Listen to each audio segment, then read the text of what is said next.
sejam bem-vindos a mais um dia de aula. Para a gente começar essa tarde abençoada, a gente vai estar orando para que Deus continue nos ajudando e nos mostrando a melhor forma para fazer todas as coisas. Então vamos lá começar com a nossa oração universal, que é o Pai Nosso. Pai nosso que estás no céu, santificado seja o vosso nome. Venha a nós o vosso reino e seja feita a tua vontade, assim na terra como nos céus. O pão nosso de cada dia nos dai hoje, e perdoai as nossas ofensas, assim como nós perdoamos a quem nos tem ofendido. Não nos deixeis cair em tentação, mas livrai-nos de todo o mal. Amém. Finalizando a nossa oração, vamos começar a nossa aula de hoje no livro de português, a primeira disciplina que a gente vai ter aula hoje. E a gente vai ter a página 44 e vocês vão responder até a página 47. O assunto é um pouco extenso, eu vou fazer o melhor possível para que vocês não fiquem com nenhuma dúvida em relação a isso. Certo? A, B, C, D, E, F, G, H, I, J, L. O assunto de hoje são os sinais de pontuação. E para que servem esses sinais de pontuação? Que às vezes vocês esquecem de colocar nas palavras, nas frases, é bem normal vocês estarem esquecendo. Mas o sinal de pontuação é muito importante para que a gente entenda uma frase. Se eu colocar uma frase sem uma pergunta para vocês no quadro, sem a interrogação, ela não vai ter o sentido, a gente não vai perceber, não vai ter a entonação quando a gente falar que é uma pergunta. Então, vai sempre ser importante os sinais de pontuação, porque eles vão marcar a entonação correta para que a gente fale aquela frase. Seja uma pergunta, seja uma pausa, seja o final de uma frase. Então, tudo isso vai interferir nas frases, na comunicação. Então, o primeiro sinal de pontuação que a gente tem aqui no livro é o ponto final. O ponto final é bem simples, ele vai indicar o fim de uma frase. A gente escreveu uma frase, acabou aquela ideia, o que a gente queria passar, a gente coloca o ponto final, ele vai marcar o final daquela frase. A gente tem aí o exemplo: morango é a sua fruta favorita. Ponto. Acabou a frase, não tem mais nada a colocar aí. Certo? Aí depois a gente tem vírgula. A vírgula, ela vai indicar uma pequena pausa na leitura.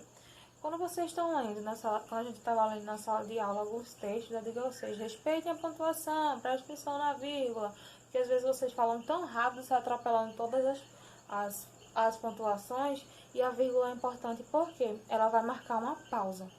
No momento que a gente fala que tem uma vírgula no texto, a gente para, respira e depois a gente continua. Então ela vai ser bastante importante. A gente tem um exemplo.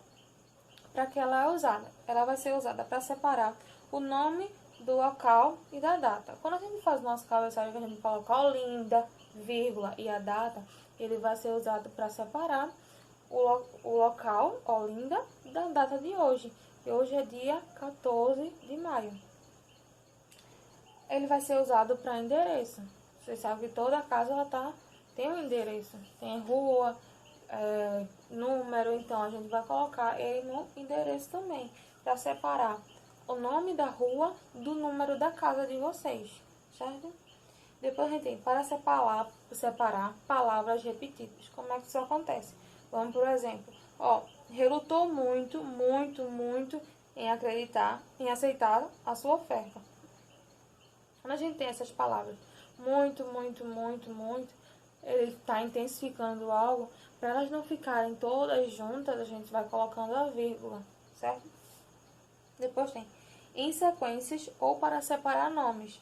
Exemplo: fui à feira, comprei maçã, laranja, pêssego e um pouco de jabuticaba.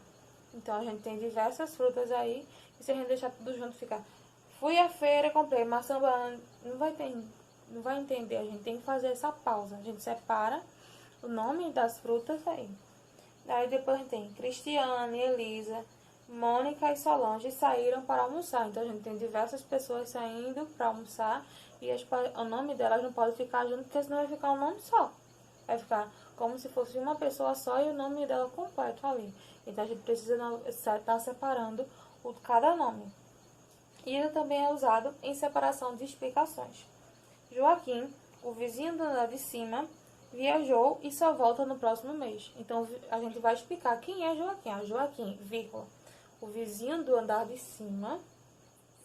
Bota outra vírgula lá. A gente explicou quem é, depois viajou e só volta no próximo mês. Então, a gente está explicando quem é Joaquim.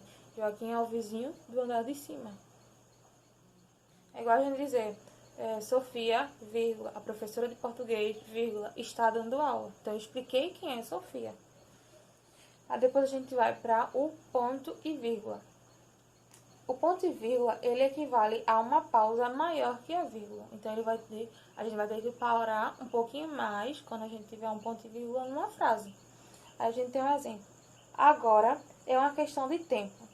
Nossa vitória está garantida. Então, ele vai indicar uma pausa maior. A única diferença da vírgula para o ponto e vírgula é essa pausa que vai ser um pouquinho maior para enfatizar o que vem depois. Aí a gente passa para a página 45. Na página 45, a gente continua com alguns sinais de pontuação. O próximo que a gente tem é o ponto de exclamação.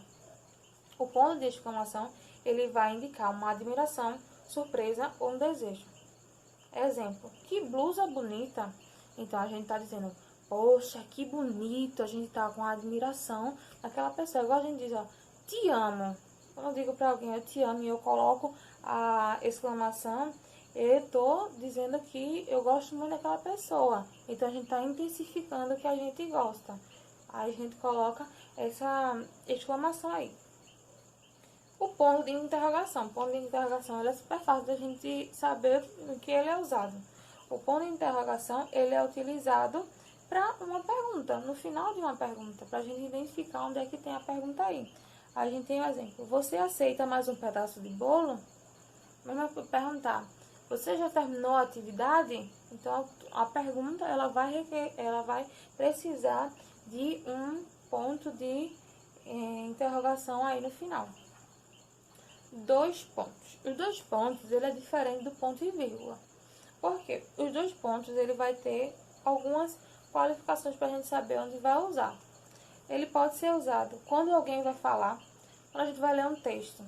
Quando vai iniciar a fala do personagem, é necessário colocar os 2 pontos. Depois ele é utilizado para enumeração. Aí, exemplo, coloquei vários objetos na cozinha, na caixa. Brincos, pulseiras e anéis. Então, ele está identificando, está numerando quais foram os objetos que ele colocou na caixa, que é brincos, pulseiras e anéis. Depois, a gente tem uma explicação. Exemplo, esse colar, ele é o meu preferido. Ele é delicado, bonito e dourado. Então, eu estou explicando como é esse colar que é o meu favorito. Então, a gente vai precisar dos 2 pontos para explicar isso.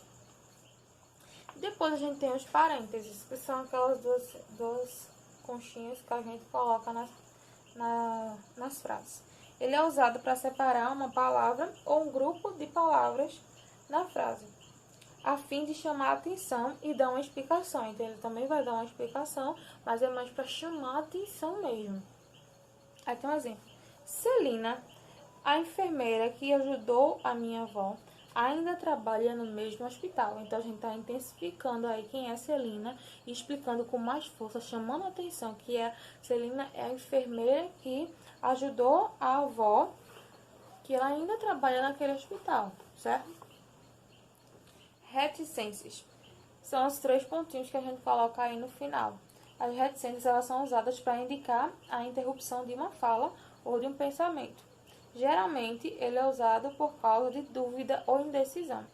Quando a gente está pensando em alguma coisa e para no meio do nosso pensamento, a gente não sabe mais o que escrever.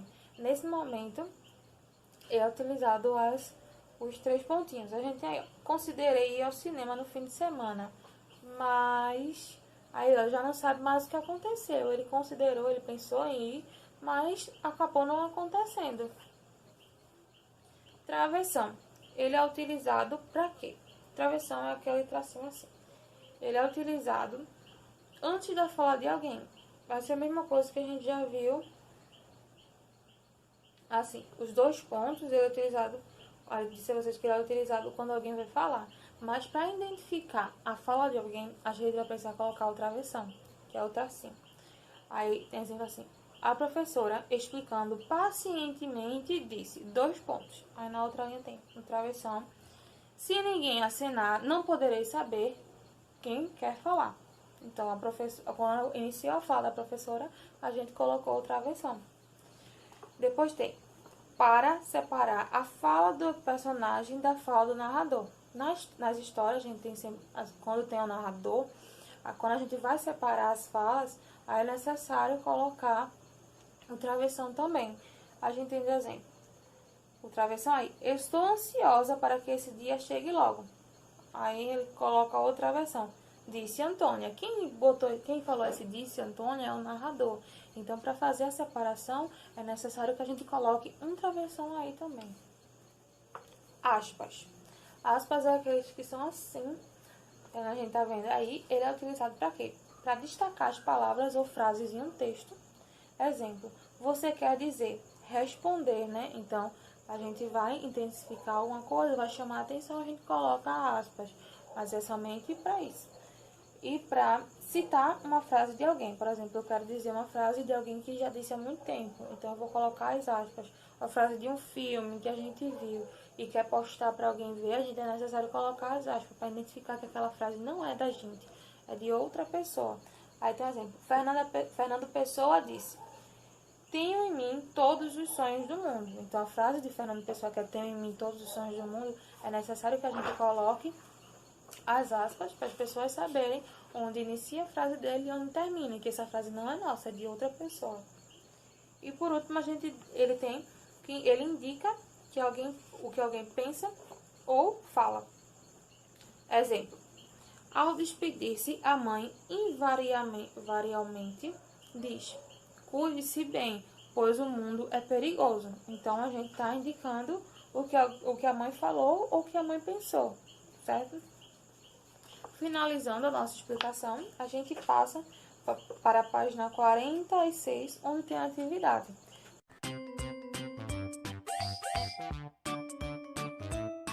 A primeira questão diz: pontue corretamente as frases. A gente tem algumas frases aí, mas essas frases estão faltando a pontuação correta. Aí vocês vão estar colocando a pontuação nos locais corretos daí. Segunda questão: leia o diálogo e coloque os sinais de pontuação adequados. Observe quantas vezes cada sinal deverá aparecer no texto. A gente aí, o ponto final, ele vai aparecer 2 vezes, o travessão, ele vai aparecer 4.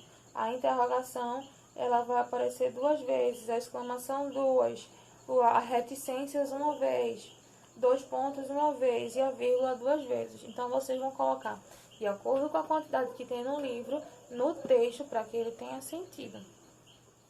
Terceira questão: sobre os sinais de pontuação, é correto afirmar que eles mudam a entonação das frases, eles não mudam a entonação das frases, eles mudam o significado das frases, eles não mudam o significado das frases. Então, 2 estão certas e 2 estão erradas. Vocês só vão assinalar 2 questões que as que estão corretas, certo? Quarta questão: crie frases com os sinais de pontuação que seguem. A gente tem aí aspas, a interrogação, e o parêntese. Então, vocês vão estar criando frases que tenham esses sinais de pontuação. A gente passa para a página 47, diz assim, na quinta questão: observe a cena e escreva os sinais de pontuação que devem ser utilizados na fala dos personagens e abaixo justifique o uso deles. Tem aí uma pessoa falando para outra. A gente tem aí nesses balãozinhos as frases e vocês vão estar colocando os sinais de pontuações corretos aí, e nas linhas abaixo tem 2 linhas, vocês vão estar justificando, dizendo por que vocês colocaram ali, o que é que eles estão representando. Sexta questão: assinale as alternativas corretas. As alternativas, elas vão estar fazendo menção ao nosso assunto, o uso correto dos sinais de pontuação. Então, a gente tem 5 alternativas, e dessas 5 alternativas, 2 estão corretas. Vocês vão assinalar 2 questões. E a última questão da nossa atividade de hoje, vocês vão circular a alternativa em que o uso dos sinais de pontuações está correta. A gente tem na letra A, a letra D. Vocês só vão circular uma, porque somente uma está com a pontuação correta, certo? Então, bom desempenho, responda a atividade, que daqui a pouco a gente volta com as respostas lá no grupo.